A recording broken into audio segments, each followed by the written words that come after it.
as we come back, one of the first branches that you come to is the subclavian artery. Where do you think that's going? And subclavian, clavicle, clithrome, if you want to call it subclithrome, that'd be cool. This is going out to the pectoral girdle. Another big branch here is called the celiac artery. And the celiac artery is feeding the upper GI tract. If you come on down, you'll also find an intestinal artery. And this is feeding the lower portion of the GI tract.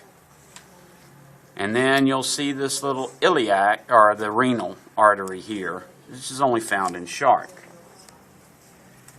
So this is now all inside the coelom. This is now all called the dorsal aorta. And you see how in this dorsal aorta, about every 2 millimeters, you see a branch? These are called segmental arteries. Where do you think they're going? It runs the whole length. The myomeres. It's going out to the myomeres.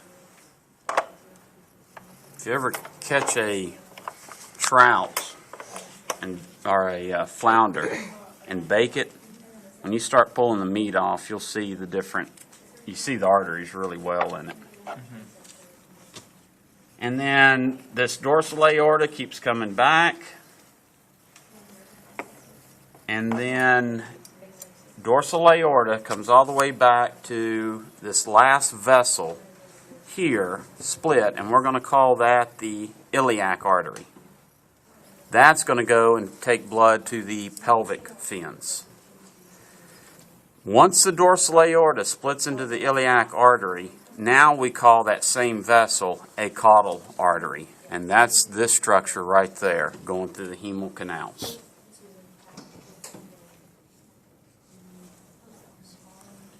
Any questions? Most of all of this, you can see also, if we have a fresh fish that we cut open and set on the test, or out for the test, you should be able to see those. Any questions about the arteries?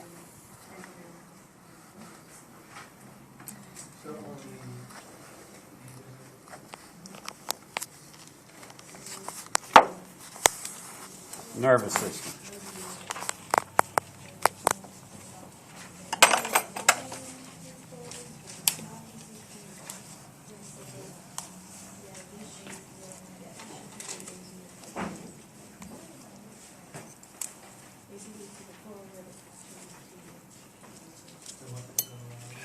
Gracious.